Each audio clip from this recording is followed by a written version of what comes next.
Gente, olá, eu sou a professora Glaucia Bonzumir e a gente vai aqui corrigir 5 questões da matéria Direito Constitucional que está direcionada à banca Consulplan, acerto de vocês nesse concurso do TRF, e tomara que a gente guie vocês aí no melhor resultado.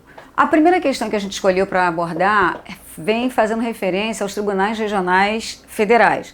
Então, lá no edital, você falou em Poder Judiciário. Poder Judiciário, você tem que olhar para os artigos que fazem referência aos tribunais regionais federais, aos juízes federais, e aqui a gente abordou os tribunais regionais federais. Então, vamos lá. Os tribunais regionais federais possuem competência originária determinada pela Constituição Federal, dentre as quais encontra-se o julgamento na área de sua jurisdição de crimes comuns e crimes de responsabilidade. De quem? Quem o TRF vai julgar por crime comum e crime de responsabilidade? Então, olha só, a primeira coisa que você tem que lembrar na hora de estudar, quando você abrir os artigos, um artigo 109, por exemplo, que você vai trabalhar os tribunais regionais federais, lá você vai identificar competências que são originárias. O que é uma competência originária? É aquela competência que o tribunal vai averiguar, vai julgar diretamente, ele vai julgar diretamente. Então, a competência originária em relação a crime comum e crime de responsabilidade vai cair em cima sobre quem? Quem vai ser julgado originariamente. Lembrando a vocês o seguinte, que um tribunal, ele traz, lá no artigo 109, o Tribunal Regional Federal, ele vai trazer as competências originárias e ele vai trazer as competências que são recursais. Como o TRF é um tribunal de segunda instância, a gente já sabe disso, então quando você tem um tribunal de segunda instância, que está o TRF, a gente tem que lembrar que como competências recursais, as sentenças prolatadas pelos juízes federais nos processos, os juízes federais vão prolatar as sentenças prolatadas podem desagradar as partes e as partes vão recorrer. Então essas são as competências recursais elencadas na Constituição Federal. Fácil de você gravar. O problema está em relação às competências originárias, você tem que tomar mais cuidado com elas. E em relação às competências originárias que eu estou destacando aqui, uma delas fala de crime comum e de responsabilidade. Quem será julgado por crime comum e de responsabilidade? Quem serão julgados, melhor dizendo? Serão julgados os nossos juízes federais, se cometerem crime comum e de responsabilidade, faz todo sentido. Serão julgados os nossos juízes trabalhistas, Justiça do Trabalho pertence à Justiça da União, Justiça do Trabalho está ligada, pertence à Justiça da União, então se juiz do trabalho cometer crime comum ou crime de responsabilidade, também será julgado pelo TRF, logicamente, da sua jurisdição. E o juiz militar, Então, olha só, a gente tem no cometimento de crimes comuns e crimes de responsabilidade, julgados originariamente pelos TRFs, quem? Juízes federais, juízes do trabalho e juízes militares. Se eles cometerem comum e de responsabilidade, se cometerem crimes eleitorais, competência deslocada para a Justiça Eleitoral. Bom, a questão ainda acrescenta os membros do Ministério Público, mas não da União. Membros da União, não Ministério Público dos Estados. Se membro do Ministério Público dos Estados cometerem crime comum ou crime de responsabilidade, serão julgados pelos seus respectivos tribunais. TJ. Aqui não, a gente está falando de TRF. Então dá uma olhadinha nas competências originais dos tribunais regionais federais no que tange ao julgamento de crime comum e ao crime de responsabilidade. Quem serão as autoridades que serão julgadas por eles? Dessa forma, as opções: letra A, juízes federais, juízes militares, juízes trabalhistas e membro do Ministério Público da União, até aqui estaria correta. Membro do Ministério Público do Estado, a gente não acrescenta mais. Na letra B, então, está a resposta correta, porque aqui a gente tirou o membro do Ministério Público do Estado e a questão ficou aqui correta na letra B. Quem será julgado por crime comum de responsabilidade? Juízes federais, juízes militares, juízes trabalhistas e membros do Ministério Público da União. Se eles cometerem crimes eleitorais, essa competência se desloca para a Justiça Eleitoral. Na letra C, nós tínhamos juízes federais, juízes trabalhistas e membros do Ministério Público. Uma questão que aparentemente ela não tem erro, mas ela está incompleta. E eu tenho uma mais completa, eu tenho uma mais correta, então logo ela se tornou errada. E a letra C vem colocando juízes federais, juízes militares, juízes trabalhistas, juízes eleitorais e membros do Ministério Público da União e dos Estados. Então aqui nós tiraríamos juízes eleitorais, porque a Justiça Eleitoral é composta por juízes de direito. A gente não vai falar sobre isso aqui, porque para o TRF acho que seria um pouquinho desnecessário. E aqui a gente tem um outro erro, que seriam os juízes estaduais. Então, a nossa pergunta inicial foi: os tribunais regionais federais possuem competência originária para julgar crimes comuns e de responsabilidade a quem? A quem? Contra quem? Juízes federais, a resposta é a letra B, juízes federais, juízes militares, juízes trabalhistas e membros do Ministério Público da União. Ok? Bom, na próxima questão, a gente... Peraí, deixa eu apagar aqui. Na próxima questão, a gente abordou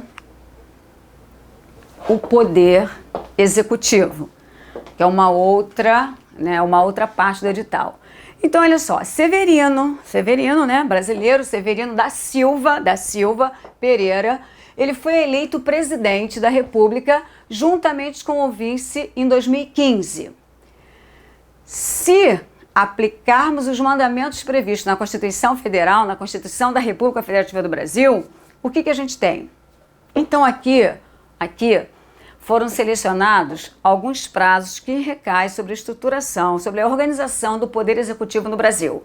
Você sabe que quando a gente fala de Poder Executivo no Brasil, a gente pensa em presidencialismo. O presidente da República, ele é chefe de Estado e ele é chefe de governo. O presidente da República, ele representa a República Federativa do Brasil aí fora, e o presidente do Brasil, ele representa a União. Ele é o chefe da administração pública da União no Brasil. Então, ele é chefe de Estado, ele é chefe de governo. Mas, ele acumula pela Constituição Federal poderes para chuchu, porque presidencialismo traz isso. Mas aqui, a gente está focado nos prazos que o mantém. Nesse momento está acontecendo uma possibilidade de verdade no Brasil em relação a um desses prazos. Quer dizer, poderá acontecer. Então a gente vai ter que ver aqui uma coisa. No que tange ao mandato do presidente, quando a gente fala de mandato do presidente, a gente tem que ter aqui mandato do presidente da República. A gente sabe que o mandato do presidente da República, ele é de 4 anos, permitida uma reeleição. Mas é como se nós tivéssemos aqui um divisor de águas nos 2 primeiros anos e nos 2 anos seguintes. Então, olha só, se aqui o nosso presidente da República, ele morre, ele tem um impedimento, ele é condenado por crime de responsabilidade, nos 2 primeiros anos do mandato, que aconteceu com a Dilma, se acontecesse lá nos primeiros anos do mandato dela, o que aconteceria? O vice iria substituí-lo, como aconteceu aqui, exatamente aqui na segunda metade do mandato dela. Então, olha só, o vice é o presidente, o vice é o substituto do presidente, mas se o vice também morrer, se o vice for condenado por crime de responsabilidade, enfim, o que eu estou te dizendo? Que tanto em relação ao cargo de presidente quanto vice, for declarada a vacância, eles não voltam mais. Nos 2 primeiros anos, o que acontece com o Brasil? Eu não posso trazer aquelas pessoas que podem entrar em exercício do cargo e pensar que eles vão levar o mandato até o fim, 4 anos. Quem pode entrar em exercício do cargo, vai entrar em exercício do cargo para governar de uma forma provisória. Quem entra em exercício? Quem entra em exercício do cargo? A gente já sabe. É o presidente da Câmara de Deputados Federais. É o presidente do Senado Federal em segunda opção. E é o presidente do STF em terceira opção. Mas eles vão assumir de forma interina. Isso quer dizer o quê? Eles vão assumir para tomar as decisões que devem ser tomadas. Aqui, então, se acontecer a vacância do cargo do presidente e do vice, o que eu tenho que ter? Gente, eu tenho que ter uma nova eleição.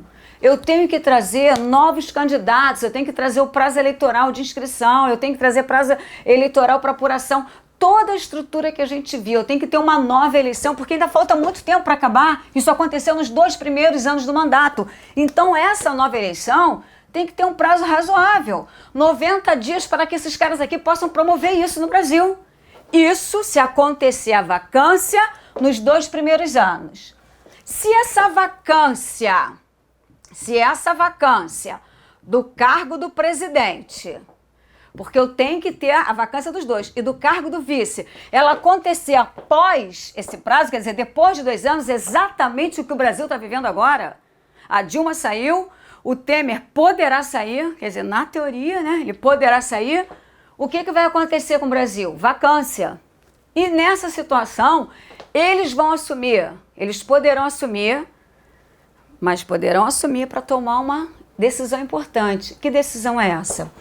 Eles vão ter que fazer uma eleição aqui que a gente chama indireta. A gente vai ver o Congresso Nacional em 30 dias, que aí não precisa ter muito prazo, são só 30 dias para o Congresso Nacional fazer o quê? Escolher um novo presidente. Agora, olha só que eu vou falar uma coisa. Tanto aqui, se a vacância for nos primeiros 2 anos, se a vacância for nos nos últimos 2 anos, não interessa. O cara que assumir, só assume para quê? Para terminar o mandato. O mandato é tampão. É até o fim e acabou. Ok? Então, nessa situação, a gente já respondeu a metade da questão. A outra abordagem da questão tem a ver com o assunto posse.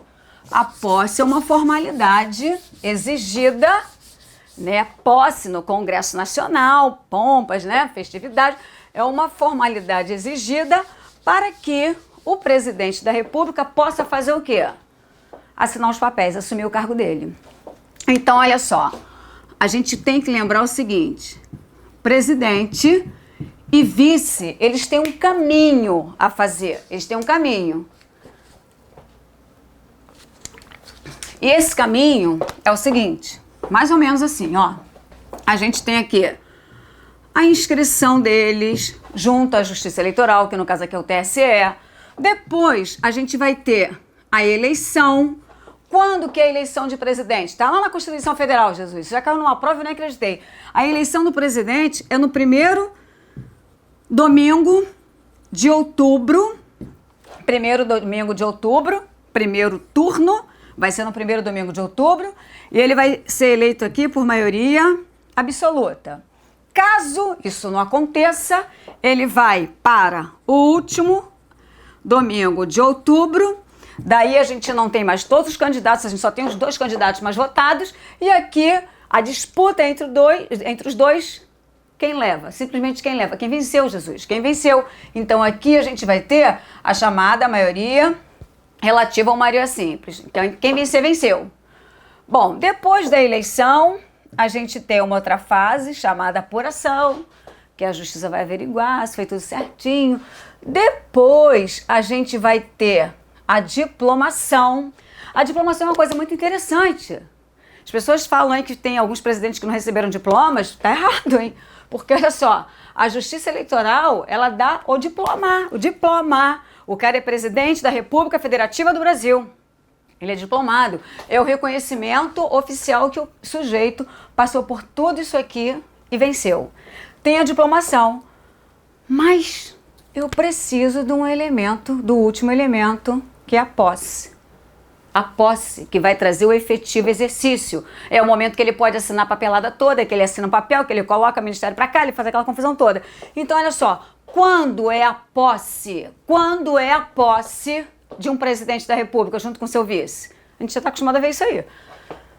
É quando? 1º de janeiro do exercício seguinte é que ele venceu a eleição, não é isso? Então, se por acaso acontecer alguma coisa com o presidente, se ele tiver um motivo justo, ele pode afastar essa posse. Ele pode afastar essa posse. Mas, galera, olha só, ele só pode afastar essa posse por 10 dias como regra. Ele só pode afastar essa posse por 10 dias. Depois de 10 dias da data oficial, se ele não tomar posse, o cargo vai ser declarado o quê? Vago.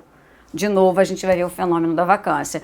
Então, a questão, ela traz a exigência desses 3 movimentos que estão ligados a prazos. Prazo no direito constitucional para esse tipo de prova é o seguinte: decorou o prazo, decora a motivação. 10 dias é o prazo máximo que a gente dá para ele fazer o quê? Tomar posse. 90 dias é o prazo para a gente ter o quê? Uma nova eleição quando for declarada a vacância nos primeiros 2 anos de mandato eletivo. E 30 dias é o prazo que a gente dá para que o Congresso Nacional escolha um outro presidente, caso seja declarada a vacância de presidente e de vice nos 2 últimos anos do mandato eletivo. É o que pode acontecer com o Brasil nesse momento. A Dilma saiu, o Temer está no caminho de, se eles tirarem o Temer, vai acontecer no Brasil o quê? Uma eleição indireta. E em 30 dias, depois que for declarada a última perda do cargo, quiser a última vacância que vai ser do Temer, a gente tem que ter a eleição através do Congresso Nacional de um novo presidente da República. Então, nessas circunstâncias, a resposta correta, a sequência correta, melhor falando, ela ficou na letra C. 3, 2, 1. Depois você averigua direitinho o que eu acabei de falar. A próxima questão, ela traz uma situação que é assim um pouco calada, que é um pouco tristonha, mas de vez em quando ela cai em prova. Eu já vi isso acontecer.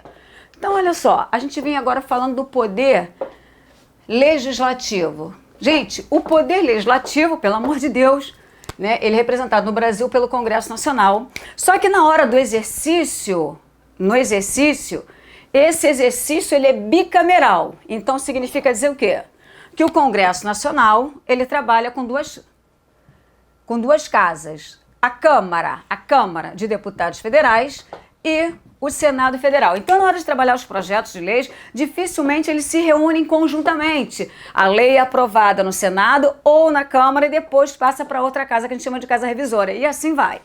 Bom, essa é uma primeira informação. Então, olha só, o Congresso Nacional e suas casas, né, Câmara de Deputados Federais e o Senado, terão comissões permanentes e temporárias, que, em razão da matéria de sua competência, poderão convocar ministros de estados para prestar informações sobre assuntos inerentes às suas atribuições. De acordo com a Constituição Federal, caso o ministro de estado se recuse a comparecer. Então, vamos lá. Primeira coisa, você tem que saber que o Congresso Nacional, ele tem um exercício bicameral, a gente já falou isso, e suas casas. Segunda informação. Tanto o Congresso quanto as respectivas casas podem constituir comissões. Pelo amor de Deus, isso é muito importante. Existem comissões permanentes que não deixam a gente nunca. Por exemplo, a Comissão de Constituição e Justiça, que está lá averiguando juridicamente. Eu sempre digo assim, esses deputados e senadores, isso é engraçado, né? Você acha que eles redigem aqueles projetos direitinho? Aqueles projetos de leis? Olha, redigir projeto de lei é uma coisa difícil. Em sala de aula a gente sempre fala isso, porque a gente tem um pouco mais de tempo. Quando você vai trazer para uma sociedade que tem 200 milhões de brasileiros, uma legislação nova, você tem que ter muito cuidado com o que você vem mudando. Então, teoricamente, as comissões permanentes estão lá, constituídas por pessoas capacitadas para poderem trabalhar um pouquinho melhor esse país.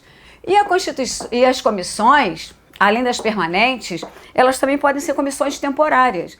As comissões temporárias, elas existem para situações que podem ser assim variáveis. Por exemplo, quando a gente quis dizer que pedofilia era pedofilia, ações que eram praticadas comumente no Brasil não eram crimes. De uma data para outra, essa ação começou a ser denominada pedofilia. Você imagina o que é isso? Você legislar e uma ação que é praticada na sociedade como uma regra quase geral passa a ser uma situação criminosa.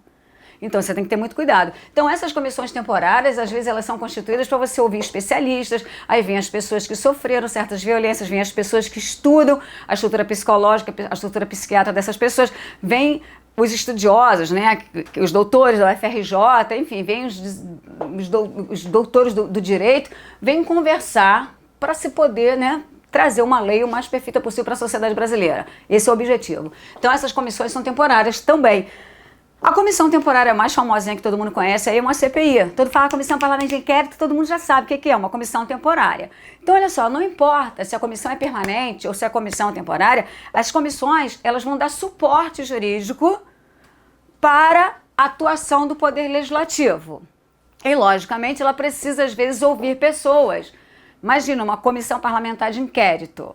Ela precisa ouvir essa comissão mesmo, que teve uma comissão da estrutura pedofilia, teve que se ouvir, Código de Defesa do Consumidor também teve, a gente tem que chamar os especialistas. Então, enfim, o que a gente tem aqui é o seguinte: ministro de Estado faz parte do Poder Executivo.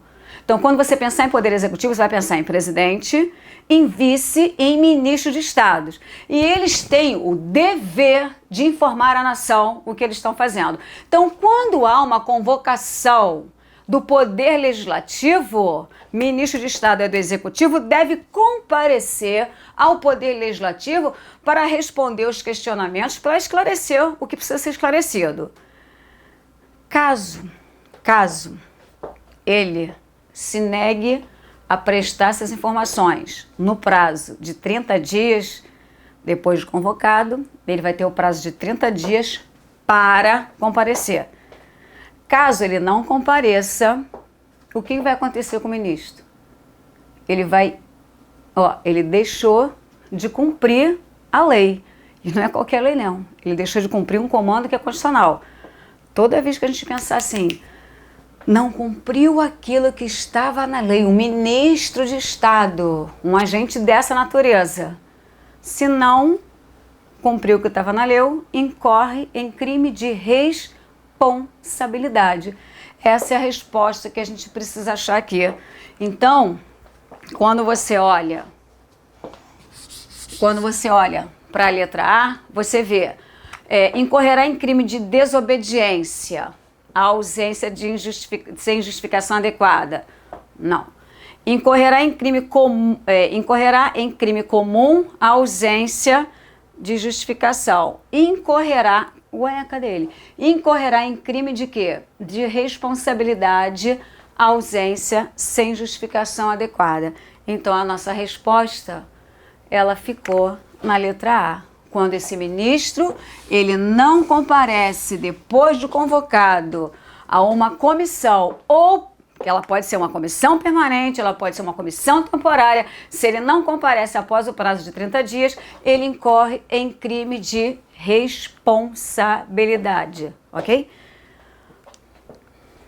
A próxima questão, ela vem falando dos direitos sociais do trabalhador. Então, olha só, analise as afirmativas, colocando V para o verdadeiro, F para as falsas, aqui no que tange aos direitos sociais do trabalhador. Bom, daí a gente faz referência ao artigo 7º, direitos sociais do trabalhador. Olha só, lá no artigo 7º, trabalhador no Brasil é o trabalhador que tem o quê, gente? Jesus. Vínculo empregatício. Então, é o empregado, é o trabalhador que não tem um vínculo empregatício, que é o trabalhador avulso, que foi igualado em seus direitos sociais. Então, todos os direitos sociais do trabalhador empregado foram dados para o trabalhador avulso e o trabalhador empregado doméstico. É desses trabalhadores que o artigo 7º fala. Então, olha só. Direitos sociais dados aos trabalhadores avulsos, aos trabalhadores empregados, aos trabalhadores empregados domésticos. Os domésticos ainda não têm todos os direitos sociais, mas quase todos, né? Quase todos, mas não tem todos. Mas esse artigo 7º, ele está alinhado com esses 3 trabalhadores.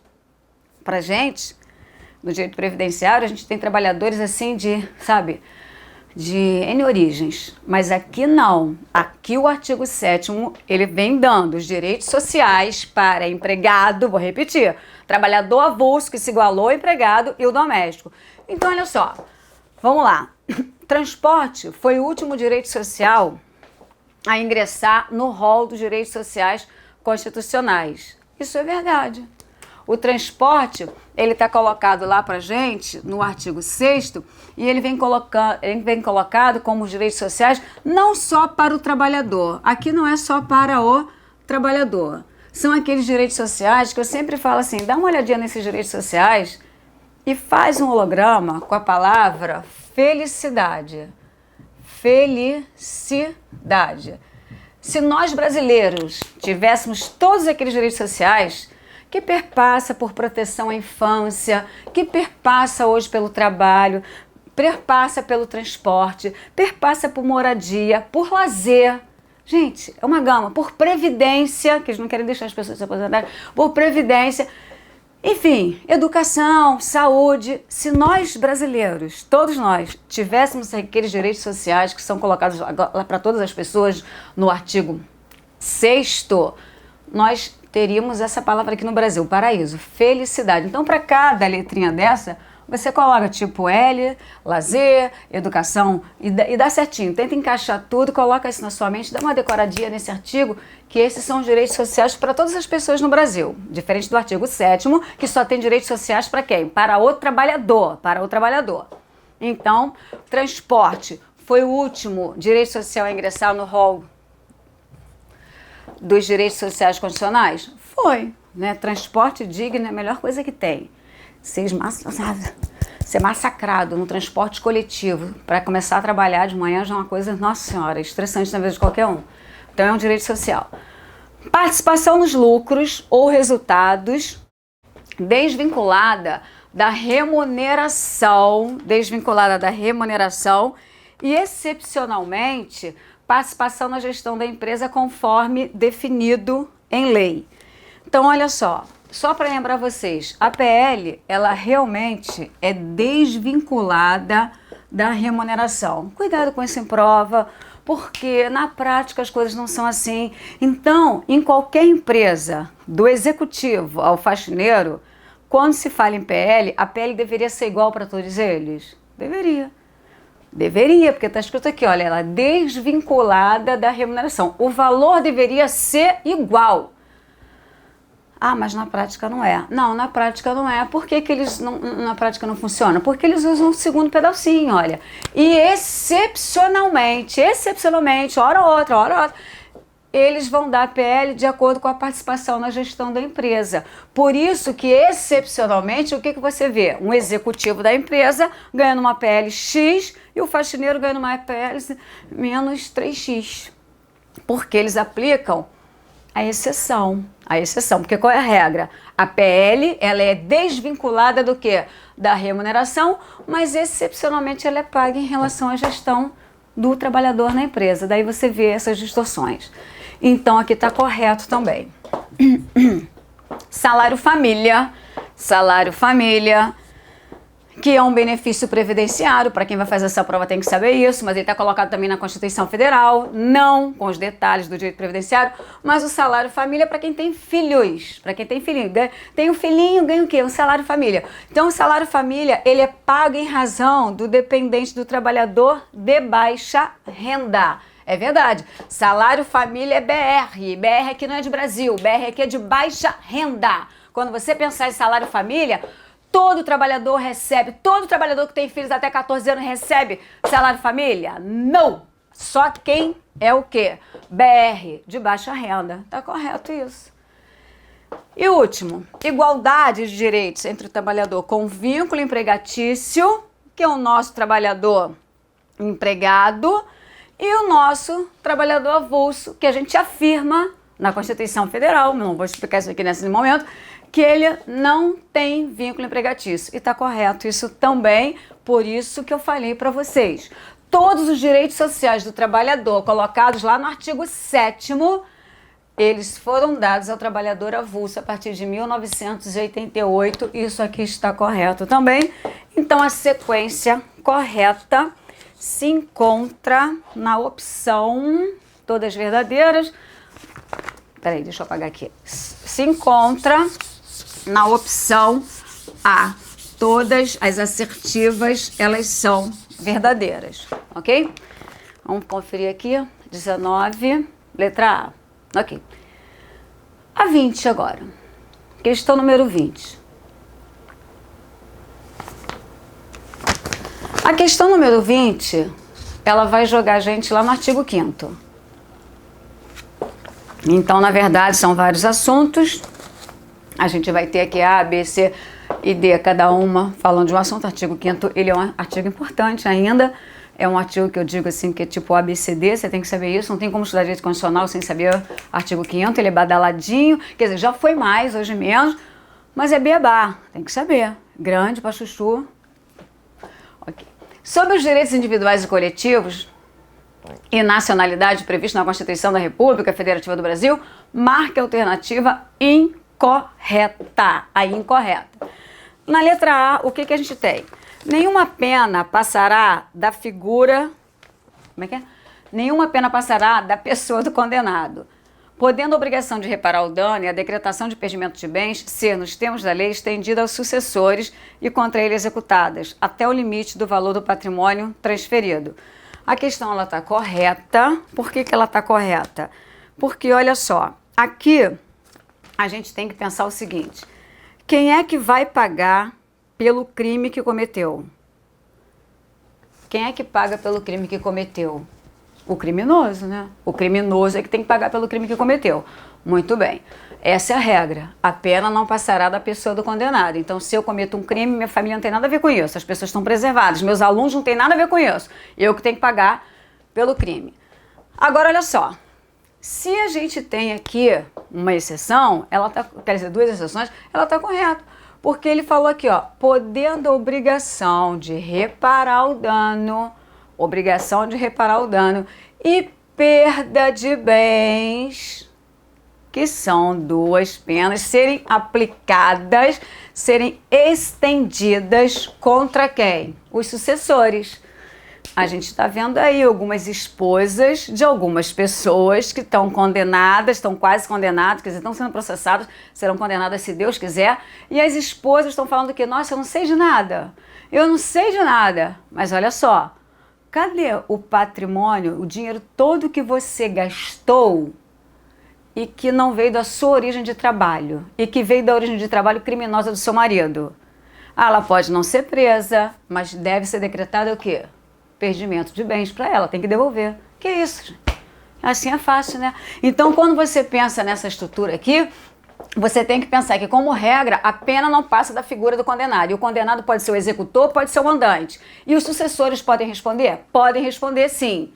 Mas olha só, Estado Democrático de Direito tem que responder até o limite do valor do patrimônio transferido. Ou seja, tem que ficar provado no processo que ela enricou, que ficou mais rica, com o fruto daquela ação criminosa. Se ficar provado isso, o Estado deve ter de volta tudo que foi pego irregularmente.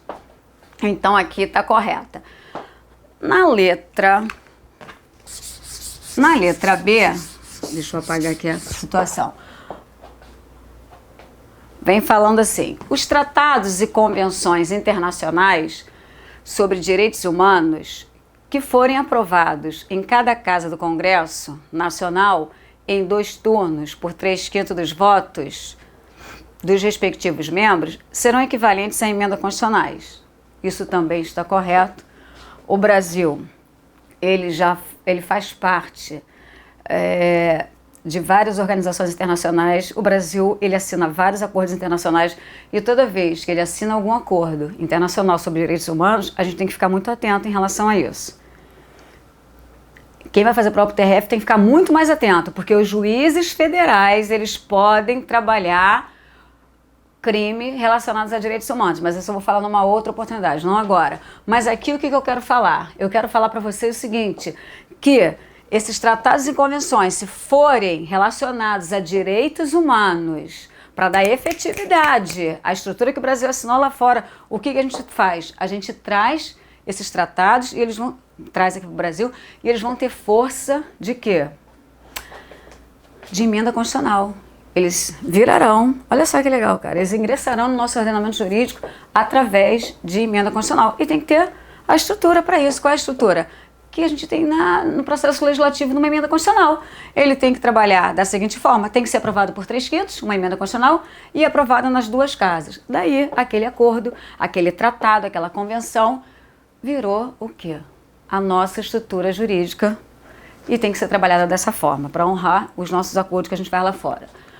Na letra C, o que ele traz? A pequena propriedade rural, a pequena propriedade, assunto propriedade. Ó, primeiro a gente falou um pouquinho de pena, falou um pouquinho de crime do artigo 5º, depois a gente falou assim daqueles parágrafos que estão na 1, 2, 3, 4 do final do artigo 5º. Agora aqui o assunto é propriedade.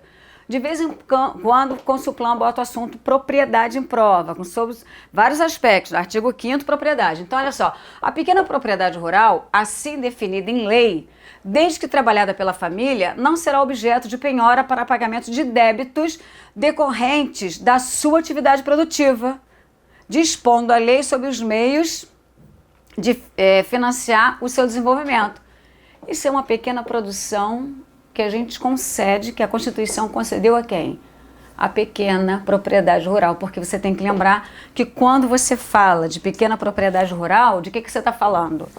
Você está falando de pessoas, olha isso aqui, traduzido, você tem que falar de subsistência, de pessoas que vivem do produto daquela terra. Então, o que a Constituição Federal faz? Ela põe uma proteção. Qual é a proteção? Gente, eu não posso ter penhora, olha para cá, eu não posso ter penhora se a dívida do sujeito for decorrente de débitos da atividade produtiva. Olha, vai trabalhar na natureza, geada, chuva, enchente não sei aonde, não sei o que, enfim, a pessoa perde todo um trabalho de meses. Não vai poder pagar os empréstimos que por um acaso tenha sido feito em prol daquela atividade produtiva. E você ainda vai arrancar a terra dela, ela que vive com a família, subsistência, não tem outro emprego, não tem outra, sabe, não tem outro recurso, você tem que pensar assim. Então a lei proíbe, que não é qualquer lei, é a Constituição Federal. Então no que tange a propriedade, no assunto propriedade, lembra, a propriedade tem que ter a função social, aquela história toda que a gente já conhece da Constituição Federal, nos incisos, acho que 21, 22, 23, 24, o que você vai ver lá? Esse pedacinho aqui. Não posso ter a penhora sobre o quê?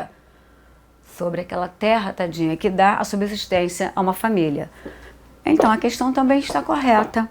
E na letra D, o que a gente tem?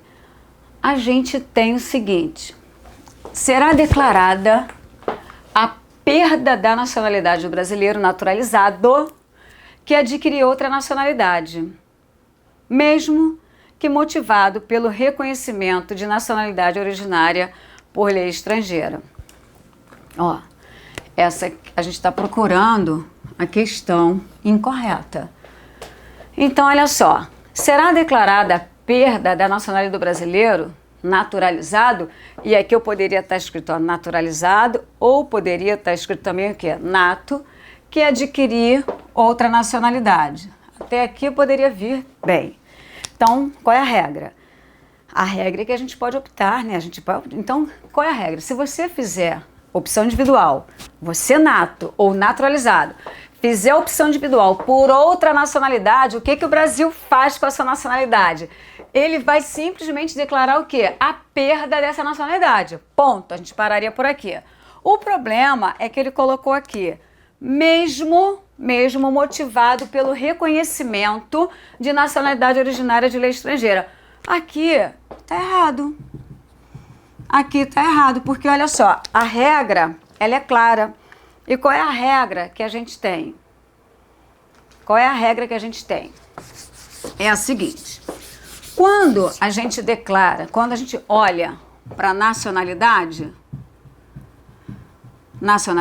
você vai lembrar sempre do brasileiro nato e do brasileiro naturalizado. Brasileiro nato e brasileiro naturalizado. Até aí tudo bem. Então, qual é a regra assim, principal que a gente tem? Se escolherem outra nacionalidade, terão a nacionalidade brasileira declarada perdida. Perdeu a nacionalidade. Exceto, então olha só, em duas situações o Brasil não declara perda de nacionalidade se eles adquirirem outra nacionalidade. Essa que a gente colocou aí é o primeiro, que é o tal do reconhecimento de nacionalidade originária. O que é o reconhecimento de nacionalidade originária? É quando outro país, por motivo que é dele, que não interessa aqui pra gente, ele reconhece que você originariamente também é o quê? É dele, é nacional dele. Então ele reconhece isso, ele te dá. É um plus, ele te entrega aquilo. E o Brasil faz o quê? Eu sempre falo assim, o Brasil fecha o olho. Ele assiste você ganhando, assim, ele tá ganhando outra nacionalidade. Que legal, por que ele tá ganhando? É um plus, ele ganhou. Por que ele tá ganhando isso? Porque o outro país, por práticas internacionais que não interessam, porque isso aqui é um ato soberano do outro país, a gente não consegue controlar isso, é um ato soberano. Então, por esse ato soberano, o que vai acontecer? O outro país reconhece que você também é dele. E o Brasil fica assistindo, não faz nada. E o outro motivo é quando você tem, vou colocar aqui, ó, uma grande naturalização. Ó, isso aqui é sempre uma imposição. É uma imposição porque essa naturalização, essa grande naturalização, é sempre um procedimento que é coletivo, não é para você. É para todo mundo que esteja naquele país. Então isso aqui acontece quando você está morando em outro país, você está fazendo um curso em outro país e de repente sai o quê? Sai uma lei dizendo assim, olha, todo estrangeiro que queira continuar exercendo direitos políticos, direitos civis, sei lá, qualquer direito, deverá adquirir a nossa nacionalidade. Às vezes a pessoa nem quer fazer aquilo, mas vai ter que fazer, porque senão não vai poder continuar seus projetos naquele país. Então nessa situação, que também é a consequência de um outro ato soberano de um outro país, o Brasil não tem controle, cara. O Brasil olha, ele para e vê o nosso brasileiro ganhando uma outra nacionalidade. Fecha o olho, deixa o brasileiro ganhar e pronto. Fecha o olho e deixa o brasileiro ganhar e pronto. Daí você vai ver os brasileiros com o quê? Com dupla nacionalidade. Mas isso são as exceções, porque qual é a regra? Se a gente escolhe outra nacionalidade, o Brasil vai lá e cancela. Bem, a partir de agora a gente chegou ao fim, a gente corrigiu as 5 questões, eu espero que eu tenha acrescentado alguma coisa. Caso vocês tenham dúvidas, vocês entrem em contato aí com os links que eles vão abrir e certamente eles me passarão, aí eu posso responder para vocês, tá? Uma boa tarde e um bom início de 2017.